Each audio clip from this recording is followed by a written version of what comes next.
जी अस्सलाम वालेकुम स्टूडेंट्स आज हमारे पास जो नई एडजस्टमेंट्स हैं जिसको हमने बात करनी है, ख़ास तौर पे हम इसको बोलते हैं एडवांस इन्वेस्टमेंट अप्रेजल।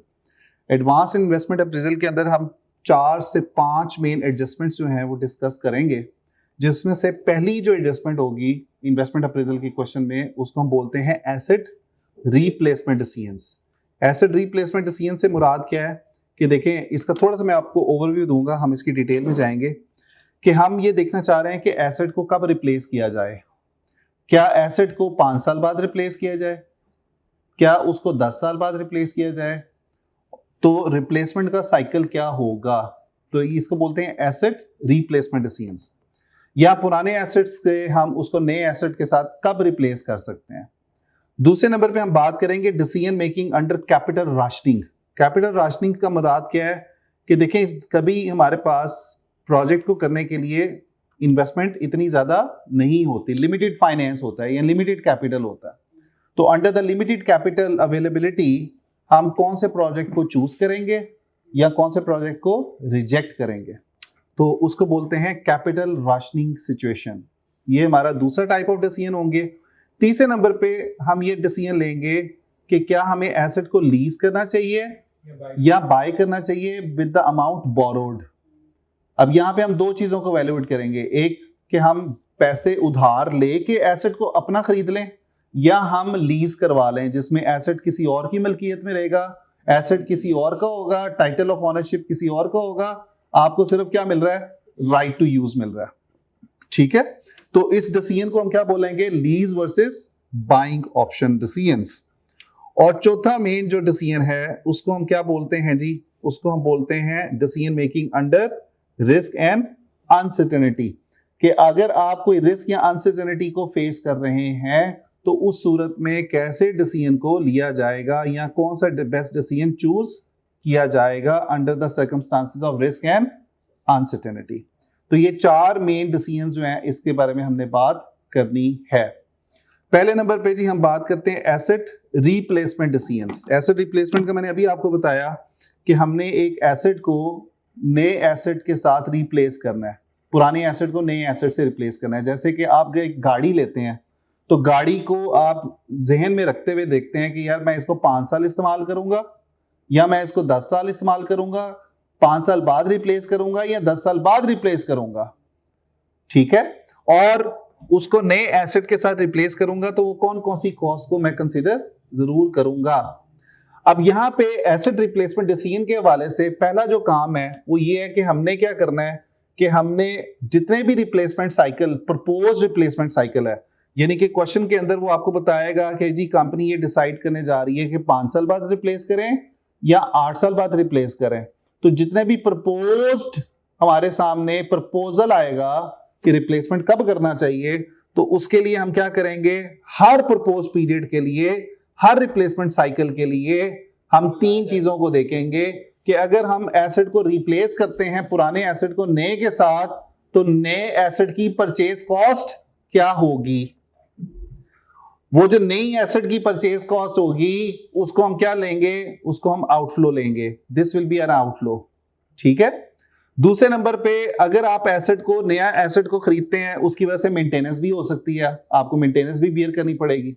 या अगर आप पुराने एसेट को ही चलाने की कोशिश कर रहे हैं तो उसकी मेंटेनेंस कॉस्ट क्या होगी, बढ़ जाएगी। जैसे आप एक गाड़ी नहीं लेते हैं, नई गाड़ी की मेंटेनेंस ज्यादा होती है कम होती है, कम होती है, और पुराने एसेट की मेंटेनेंस क्या होती है, ज्यादा होती है।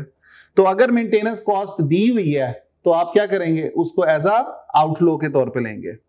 देन उसके बाद एसेट को डिस्पोज करना है, आपने इस्तेमाल करने के बाद उसको बेचना भी है, तो जब आप बेचेंगे तो उसको हम क्या लेंगे, एज अ इनफ्लो लेंगे। राइट जी, तो ये काम हमने हर रिप्लेसमेंट साइकिल के ऊपर करना है, चाहे वो 2 साल के ऊपर है, चाहे वो 3 साल के ऊपर है, चाहे वो 5 साल के ऊपर है। हमने रिप्लेसमेंट, हर रिप्लेसमेंट के ऊपर हमने क्या करना है, उसका इनफ्लो आउटफ्लो निकालना है। देन उसके बाद हम निकालेंगे एनपीवी और उसके बाद हम निकालेंगे equalised annual cost. Equalised annual cost का मतलब क्या है, ये एक फॉर्मूला हम लगाएंगे जो हमें बताएगा कि यार जितने भी रिप्लेसमेंट साइकिल हैं उनको हम ये देखेंगे कि on a equal basis, on equality basis उसकी कॉस्ट कितनी बनती है। दोबारा से रिपीट करता हूं, जितने भी रिप्लेसमेंट साइकिल होते हैं उनको हम क्या करेंगे, उसके लिए हम एक फॉर्मूला लगाएंगे, ईएसी बोलते हैं उसको, इक्वलाइज्ड एनुअल कॉस्ट, कि हम इक्वलेंट बेसिस पे देख रहे हैं कि यार अगर हम इसको सेम लेवल पे रख के सोचें कि 5 साल वाला एसेट है या 10 साल वाला एसेट है या 15 साल वाला एसेट है, जब भी हम रिप्लेसमेंट देख रहे हैं तो आज की डेट में उसकी इक्वलेंट वैल्यू क्या बनती है, उसके लिए फॉर्मूला हम क्या लगाएंगे, एनपीवी, जो आपने डिफरेंट एनपीवी कैलकुलेट की होगी हर रिप्लेसमेंट साइकिल की, डिवाइड करेंगे उसको एनओटी फैक्टर से। ऊपर भी प्रेजेंट वैल्यू है, NPV is a present value, नीचे क्या है, annuity factor which is the sum of all the discount factors. तो हम क्या कर रहे हैं, उसकी इक्वलाइज एनुअल कॉस्ट कैलकुलेट करें कि आज की डेट में अगर वो प्रेजेंट वैल्यू ना होती तो आज की डेट में उसकी वैल्यू क्या होती। ठीक है, ignoring the time factor, ignoring the time factor. उसके बाद तीसरा काम हम क्या करेंगे, choose the replacement cycle which gives us the minimum EAC, यानी कि जो हमें सबसे कम कॉस्ट करेगा रिप्लेसमेंट साइकिल वाला, वो हम डिसाइड करेंगे। ठीक है, 3 स्टेप्स हैं। पहले नंबर पे हमने क्या करना है, हर रिप्लेसमेंट साइकिल की इनफ्लोज और आउटफ्लोज को एस्टिमेट करना है। दूसरे नंबर पे हमने क्या करना है, एनपीवी निकालनी है। तीसरे नंबर पे हमने क्या करना है, फॉर्मूला लगा के उसकी ईएसी कैलकुलेट करनी है और चूज करना है मिनिमम वाला। राइट जी, क्लियर हो गई बात।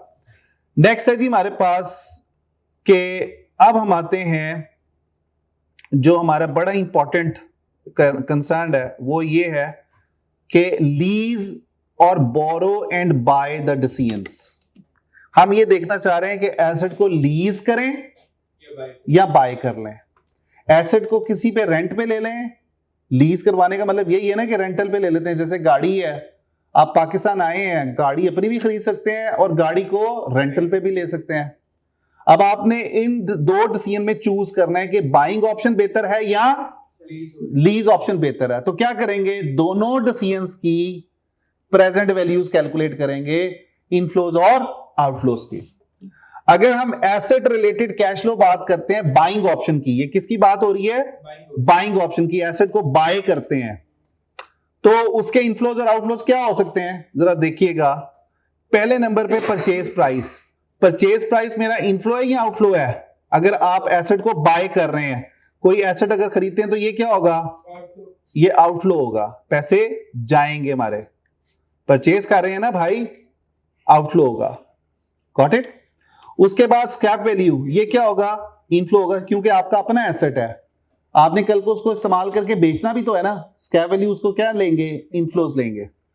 Tax saving on capital allowances, देखें आपका एसेट अपना है, जब आपका एसेट अपना है तो आप उस पर कैपिटल अलाउंसेस भी क्लेम कर सकते हैं। तो आसान समझ आ रही है कि नहीं। फिर अगर आपकी मेंटेनेंस कॉस्ट है, अगर सेम मेंटेनेंस कॉस्ट है फिर तो नहीं हम लेंगे, चाहे लीज करवा लें या बाय। हमारी अगर मेंटेनेंस कॉस्ट डिफरेंट है, चूंकि आपका एसेट अपना है, आपने अपना जाती एसेट खरीदा हुआ है, तो उसकी मेंटेनेंस कॉस्ट भी होगी। जब मेंटेनेंस कॉस्ट होगी तो हम उसको क्या लेंगे, एज अ आउटफ्लो लेंगे। This will B an outflow. और अगर आपको मेंटेनेंस के ऊपर कोई पैसे बचते भी हैं या टैक्स सेविंग मिलती है, तो इसको हम क्या लेंगे, इनफ्लो लेंगे। क्लियर होगी बात। तो ये बाइंग ऑप्शन को हम एवेल्युएट कर रहे हैं। अभी क्वेश्चन करेंगे तो आपको सब सारी समझ आ जाएगी। नेक्स्ट है जी हमारे सामने लीजिंग की ऑप्शन। लीज ऑप्शन के इनफ्लोज आउटफ्लोज क्या होंगे। सबसे पहले लीज रेंटल, ये आउटफ्लो किया जाएगा हर साल। जब भी आप लीज इंस्टॉलमेंट पे करेंगे तो it is considered as an outflow. Then tax saving on lease, इसको हम क्या लेंगे, इनफ्लो लेंगे। उसके बाद मेंटेनेंस कॉस्ट, अगर आपकी लीजिंग के साथ साथ आप मेंटेन भी करवाते हैं, जैसे आप गाड़ी लीज पे लेके मेंटेनेंस भी करवाते हैं फॉर एग्जांपल, तो वो मेंटेनेंस कॉस्ट हमारी क्या होगी, आउटफ्लो होगी। और उस पर अगर आपको टैक्स सेविंग मिल रहा है तो हम क्या करेंगे, उसका सेविंग को इनफ्लो लेंगे। राइट जी, क्लियर हो गई। अब यहां पे बच्चे गलती क्या करते हैं, पहले नंबर पे मेंटेनेंस कॉस्ट को कंफ्यूज कर देते हैं और उसकी टैक्स सेविंग को कंफ्यूज कर देते हैं। देन दूसरा प्रॉब्लम ये आता है कि जो टैक्स सेविंग्स होती हैं उसको हम डिफरेंट ईयर्स में रिकॉर्ड कर लेते हैं, गलत रिकॉर्ड करते हैं, टाइमिंग गलत हो जाती है। फिर उसके बाद हम वैक को यूज करते हैं, एक तरफ वैक को यूज करते हैं, एक तरफ बोरोइंग कॉस्ट को यूज करते हैं। हमने दोनों को सेम रेट पे डिस्काउंट करना है। ये नहीं होना चाहिए कि लीज का रेट डिफरेंट है और बोरोइंग का रेट डिफरेंट है, दोनों को सेम रेट्स पे एवेल्युएट करना, लाइक विद लाइक बेसिस पे। और कभी हम प्री टैक्स और कभी हम पोस्ट टैक्स बोरोइंग कॉस्ट ले लेते हैं। अब इसको अंडरस्टैंड करने के लिए हमारे पास एक एग्जाम किट का क्वेश्चन है जो कि बड़ा इंपॉर्टेंट क्वेश्चन है, मिलेन कंपनी का क्वेश्चन होगा, उसको हम जरा पढ़ते हैं जी।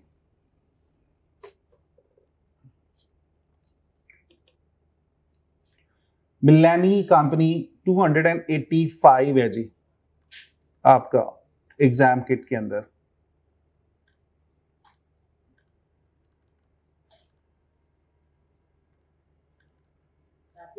जी कैप्लन में 285। सबसे पहले आप रिक्वायरमेंट पढ़ें जी। वो ये कह रहे हैं कि आप assume that the new machinery is operated for 3-year period, कि आप नई मशीनरी को 3 साल के लिए इस्तेमाल कर रहे हैं।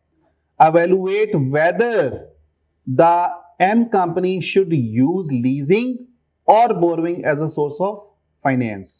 अब आपने evaluate करना है कि यार ये जो आपको लीज करना चाहिए एसेट को या बोरो करना चाहिए। कितने नंबर हैं जी इसके? 6 मार्क्स हैं, राइट। दूसरी requirement, using a discount rate of 10% calculate the EAC equivalent annual cost of purchasing and operating the machine for both 3 years and 4 years। 2 सालों के लिए आपने क्या करना है, उसका EAC कैलकुलेट करना है।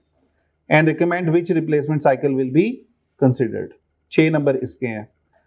Critically discuss 4 reasons why NPV is regarded as a superior to IRR as an investment appraisal technique, कि हमें NPV को क्यों जो है वो प्रेफर करना चाहिए इंस्टेड ऑफ IRR। इसकी डिस्कशन के 4 पॉइंट्स आपने लिखने हैं, एडवांटेजेस और डिसएडवांटेज बाय द वे आपने ज्यादा लिखने हैं। और इसके कितने नंबर हैं टोटल? 8 नंबर हैं। तो इन मिला के सारों के 20 मार्क्स बनते हैं। 2018 में आया था ये क्वेश्चन, छोटा सा क्वेश्चन है, बहुत आसान सा क्वेश्चन है। अगर आप इसकी इंफॉर्मेशन को समझते हैं तो आपके लिए आसानी हो जाएगी। M company is considering the acquisition of a new machinery with an operating life of 3 years। कितनी साल की लाइफ है जी? 3 साल की। The machine could be leased for 3 payments of 55,000 payable in advance। अब यहाँ पे आपकी 55,000 हर महीने हर साल की इंस्टॉलमेंट जाएगी और एडवांस एनुटी है, ये एडवांस एनुटी है। अगर आपको याद होगा कि हमने एनुटी की बात की थी, एडवांस भी हो सकती है और डिलेड भी हो सकती है। ये एडवांस्ड एनुटी है, 3 इंस्टॉलमेंट्स हैं। दूसरे नंबर पे वो कहता है alternatively the machine could be purchase for 160,000 using a bank loan at a cost of 8%। आप दूसरा काम ये कर सकते हैं कि लोन लेके एसेट को खरीद सकते हैं और कितना इंटरेस्ट पे करेंगे? 8% का per year। If the machine is purchased, M company will incur maintenance cost of 8,000 per year payable at the end of each operation। 8,000 की मेंटेनेंस कॉस्ट भी आपको पड़ेगी। ऊपर लीजिंग में कोई मेंटेनेंस कॉस्ट नहीं है। The machine would have a residual value of 40,000 at the end of the 3 years। अगर आप इस एसेट को 3 साल के बाद बेचते हैं तो 40,000 का बिकेगा, right. M company production manager estimate that if maintenance cost routines were upgraded, the new machinery could be operated for a period of 4 years, increasing to 12,000 per year। कितने साल आपकी मेंटेनेंस, कितने साल पे मेंटेनेंस चली जाएगी? 12,000 पे चली जाएगी at the end of each year। पहले कितनी मेंटेनेंस दे रहे थे? 8,000। अब कितनी हो गई? 12,000। Payable at the end of each year। If operated for the 4 years, the machine residual value will be fall to 11,000। ऊपर कितनी थी? 40,000। अगर आप 1 साल और उसको इस्तेमाल करेंगे तो एसेट की मेंटेनेंस कॉस्ट भी बढ़ रही है और साथ साथ रेजिडुअल वैल्यू भी कम हो रही है। समझ आ रही है बात? टैक्सेशन को हमने नहीं लेना, there is no taxation on maintenance cost, कोई भी इस तरह का हमारा खर्चा नहीं है। ठीक है जी, ले जी, इसको क्लास प्रैक्टिस पे हम डिस्कस करते हैं। वैसे इसका सोल्यूशन हुआ है लेकिन मैं आपके सामने इसको दोबारा से सॉल्व कर देता हूँ। सॉल्यूशंस जो है वो आपके यहाँ पे आ रहा होगा, क्लास प्रैक्टिस ये वही है, ये वही है जी। यहाँ पे पलटा, ये आपके नहीं है, ये दूसरे स्टूडेंट की है।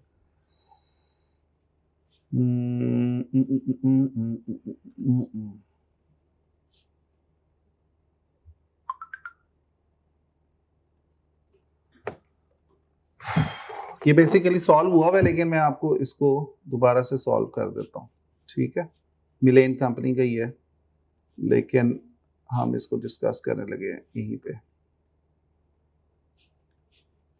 जी मुझे बताएं कि सबसे पहले हम कौन सी ऑप्शन को चूज करें? लीजिंग ऑप्शन को, ठीक है जी, समझे बात? इसी को वैल्यूएट करना ना, लीजिंग ऑप्शन को भाई, कि नहीं? ऐसे ही है। कंट्रोल सी, इसका मैं सिर्फ टेबल कॉपी कर रहा हूं, वैसे मैं सॉल्व करके दिखाता हूं आपको। इसको डिलीट कर दें, इसको भी डिलीट कर दें, इसको भी डिलीट कर दें, इसको भी डिलीट कर दें, इसको भी डिलीट और इसको भी डिलीट, ठीक है जी। हमारी लाइफ कितनी है जी प्रोजेक्ट की? 3 साल है, राइट। मैंने ले लिए 0 1 2 3। अच्छा, रेंटल पेमेंट्स कितनी है? 55,000। कब से स्टार्ट होंगे? ईयर 0 से स्टार्ट होंगे, -50,000। इसी को मैं आगे ले जाऊंगा ईयर 1 और ईयर 2 के लिए, राइट। समझ रहे हैं बात? क्वेश्चन को साथ साथ देखते जाएं। For 3 years payable annually in advance. अच्छा, यही हमारे इनफ्लोज हैं, यही हमारे आउटफ्लोज हैं। अब इसके अंदर और तो कुछ नहीं दी हुई बात। यहाँ पे हम डिस्काउंट फैक्टर यूज करेंगे। डिस्काउंट फैक्टर कौन सा यूज करेंगे, ये सवाल है। देखें, हमने दोनों को लाइक विद लाइक बेसिस पे एवेल्युएट करना है, लीजिंग को भी और बाइंग को भी। यहाँ पे कहीं नीचे आपको वैक नहीं दिया हुआ, कॉस्ट ऑफ कैपिटल नहीं दिया हुआ, तो हम यही कॉस्ट ऑफ फाइनेंसिंग को 8% ही यूज करेंगे दोनों ऑप्शंस को एवेल्युएट करने के लिए। तो मैं यहाँ पे 8% के लिहाज से इसको एवेल्युएट करूंगा।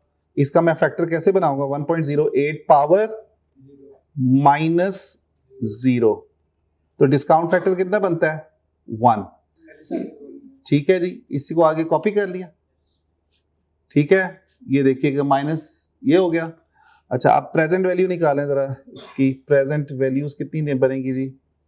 इन दोनों को आपस में क्या करेंगे? मल्टीप्लाई करेंगे। दिस मल्टीप्लाई बाय दिस, तो कितना आ गया जी? 55,000। इसी को आगे कॉपी कर लें। इन सारों को हम क्या करेंगे? अब एनपीवी निकालनी है, ये प्रेजेंट वैल्यू निकालनी है, तो हम इसको क्या करेंगे? सम करेंगे। ऊपर जितनी भी वैल्यूज हमने कैलकुलेट की हैं, इन सारों को सम किया, 153,0580 बनती है वैल्यूज। ये हमने लीजिंग ऑप्शन को की प्रेजेंट वैल्यू कैलकुलेट की है। अब यही फॉर्मेट हम नीचे कॉपी करते हैं और यहां पे हम इसको लिखते हैं बाइंग ऑप्शन। ये कौन सी ऑप्शन है जी? बाइंग ऑप्शन है, बाइंग ऑप्शन जी। कितने साल एसेट को इस्तेमाल करें? 3 साल ही इस्तेमाल करें, ठीक है। अब यहां पे देखिएगा कि alternate machine could be purchase for 160,000, तो 160,000 को हम यहां पे क्या लेंगे? आउटफ्लो लेंगे, इन्वेस्टमेंट, ठीक है भाई। 1,60,000 को हमने एज अ इन्वेस्टमेंट ले लिया। इसको आप डिलीट कर दें, क्योंकि हमें ये नहीं चाहिए। उसके बाद हम क्या करेंगे? इन दोनों कॉलम्स को नीचे ले जाएं, इन दोनों को नीचे ले जाएं, यहां पे करके यहां पे हम क्या लेंगे? Maintenance cost. मेंटेनेंस कॉस्ट कितनी है जी हमारे पास में? उसने बताया हुआ ना मेंटेनेंस कॉस्ट कितनी है? 8,000 पर ईयर है। तो 8,000 आउटफ्लो होगा, इनफ्लो होगा? आउटफ्लो होगा। यही हमारा आउटफ्लो होगा ईयर 2 में और ईयर 3 में, राइट। क्लियर होगी बात? यहां तक कोई प्रॉब्लम जी आपको? अच्छा, अब हमने नेक्स्ट क्या करना है जी, मुझे बताएं। हमने एक इसकी वो भी तो लेनी है ना, क्या कहते हैं, स्क्रैप वैल्यू। स्क्रैप वैल्यू कितनी थी? 40,000। कौन से ईयर में लेंगे? ईयर 3 में लेंगे। 40,000 इनफ्लो लेंगे। अब हम निकालेंगे इसकी net cash flows. Net cash flows कैसे निकलेंगी जी? इसको सम करेंगे, सम ऊपर से लेके नीचे तक, यहां से लेके यहां तक, ठीक है। ये देखिएगा, ये निकल आए, सही है। तो खान, ये नेट कैश फ्लोज है, इसको मैं हाईलाइट कर देता हूँ, बोल्ड कर देता हूँ, इसको टेबल की फॉर्म में ले आए ताकि सारा कुछ टेबल में नजर आ जाए आपको। और इसी को आगे कर लें तो आपका ये डिस्काउंट फैक्टर आ जाएगा। अब हम क्या करते हैं? इसकी प्रेजेंट वैल्यू निकालते हैं। प्रेजेंट वैल्यू निकालने के लिए हमें क्या करना पड़ेगा, we multiply this by the discount factor, 8% पे हमने वैल्यूएट करना है। इन तीनों को आपने क्या किया, ये सारी वैल्यूज को आपने मल्टीप्लाई किया। ये देखें जरा गलती ना कीजिएगा कि ये आपस में मल्टीप्लाई हो रहा है ना, बोल्ड वाली फिगर्स को मल्टीप्लाई करना है। कहा खान समझ आ रही है?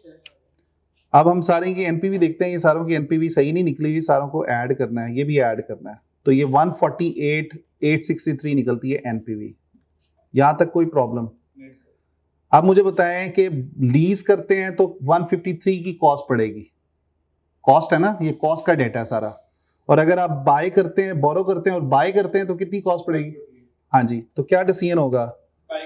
We will buy the asset, we will borrow and buy the asset. By the way borrow कर रहे हैं ना, we will borrow the funds, borrow the money and buy the asset as it gives the lowest present values, present value of the cost। समझ आ रही बात कि नहीं? सही है जी, ये हमने लिख दिया। ये हमारा क्या था, ये हमारा पहली रिक्वायरमेंट थी, यानी कि ये हमने 6 नंबर की जो है ना कैलकुलेशन परफॉर्म की है। Any question here? अब दूसरी requirement, using a discount rate of 10% calculate the EAC for purchasing and operating the machine for both 3 years and 4 years। देखें 3 years का तो हमने ऊपर काम किया हुआ है, 4 years का हमने काम नहीं किया हुआ। तो हम क्या करेंगे, इसी टेबल को, ये जो बाइंग ऑप्शन है ना, इसी को सारे को मैं नीचे कॉपी करता हूं, चूंकि कैश फ्लोज वही रहेंगी, 3 years की कैश फ्लोज तो वही रहेंगी ना भाई। ये 3 year के लिए हमने कैलकुलेशन करनी है अब, राइट? ये 3 year नहीं, अब जो करनी है अभी 4 भी करनी है ना, 3 year करनी है। लेकिन क्या है, वो कह रहा है कि डिस्काउंट रेट कौन सा इस्तेमाल करो, वो कह रहा है डिस्काउंट रेट 10% पे इस्तेमाल करके बताओ ना मुझे, ये रिक्वायरमेंट के मुताबिक। ऊपर हमने 8% पे किया हुआ है, तो हम यहां पे सिंपली क्या करेंगे, यहां पे 10% से रिप्लेस कर देंगे, और ये फॉर्मूला हम यहां पे क्या लिखेंगे, 1.1। इसी को नीचे आगे कॉपी करें तो हमारे सामने 149,842 का फिगर आ गया। इसमें ये 4 ऐड नहीं होगा? अभी कर रहे हैं ना, वो चौथे साल की, ये 3 years की मैंने की है ना। चौथे साल की मेंटेनेंस कॉस्ट डिफरेंट हो रही है ना। अब हम जा रहे हैं जी, इसी को नीचे कॉपी करेंगे तो हम चौथे साल की एवेल्युएशन कर रहे हैं अब 4 years की। अभी मैं EAC कैलकुलेट करना है, इसलिए मैंने थोड़ी सी जगह छोड़ दी है, इसको थोड़ा सा नीचे कॉपी कर लें, और ताकि हम यहां पे करके ना EAC ऊपर कैलकुलेट कर लें दोनों का। यहां पे मैं क्या करूंगा, 1 साल और लूंगा, एग्री करते हैं? यहां पे ईयर 4 लूंगा, इसको टेबल की फॉर्म में ले आए। अब देखिएगा जरा, चौथे साल का ये पैराग्राफ दिया हुआ था, M company production manager estimate maintenance cost for 4 years, maintenance cost will be 12,000। अब यहां पे मैं यहां पे क्या लूंगा, 12,000 लूंगा, एग्री? 4 साल तक 12,000। स्क्रैप वैल्यू कितनी हो गई, 4 साल में होगी कितनी स्क्रैप वैल्यू होगी, 11,000। देखिएगा 11,000 ही है, 11,000 है जी। This will be 11,000, right? समझ रहे बात? आउटफ्लो यही रहेगा, और कुछ मिस तो नहीं किया हमने? बताएं मुझे, कुछ मिस तो नहीं किया? इसको आगे ले जाएं तो ये सम वाला फॉर्मूला लगेगा, इसको भी आगे ले जाएं और इसको भी आगे ले जाएं, ठीक है?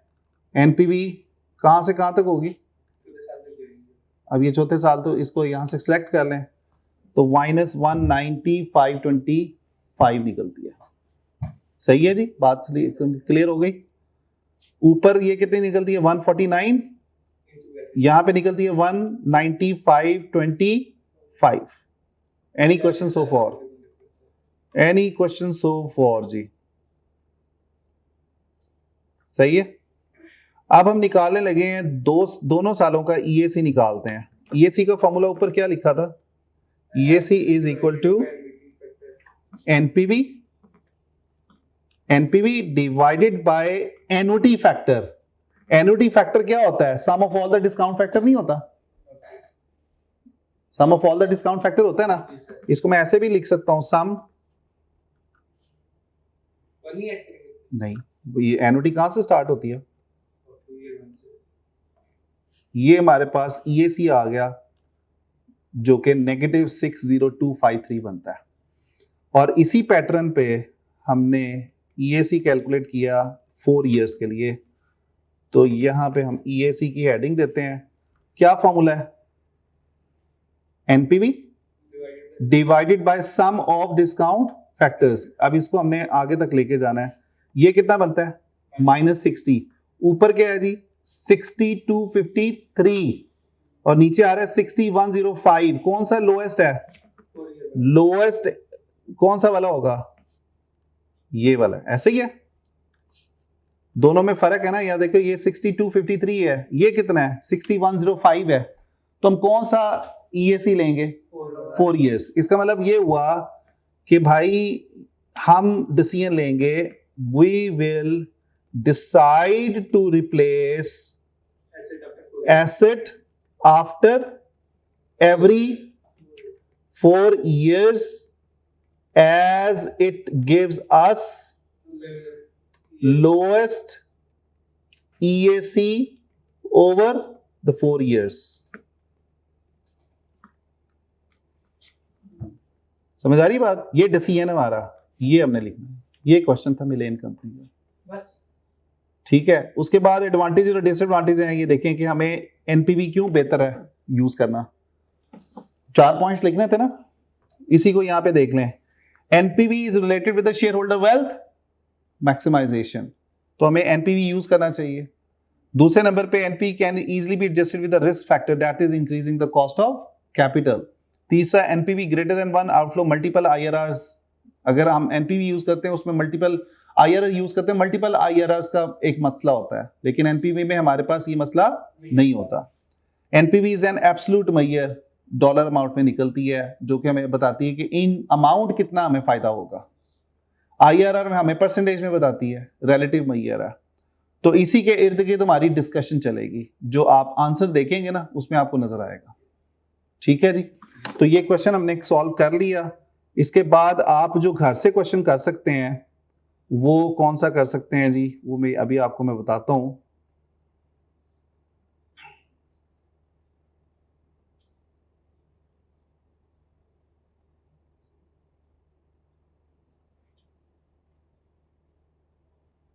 आपने घर से करके आना है जी कैबरीरास का, कैबरीरास 2021 का क्वेश्चन है। This is an assignment for you जी। कैबरीरास का 289 क्वेश्चन है, राइट। ये क्वेश्चन आपने घर से देख के आना है, करके भी आना है।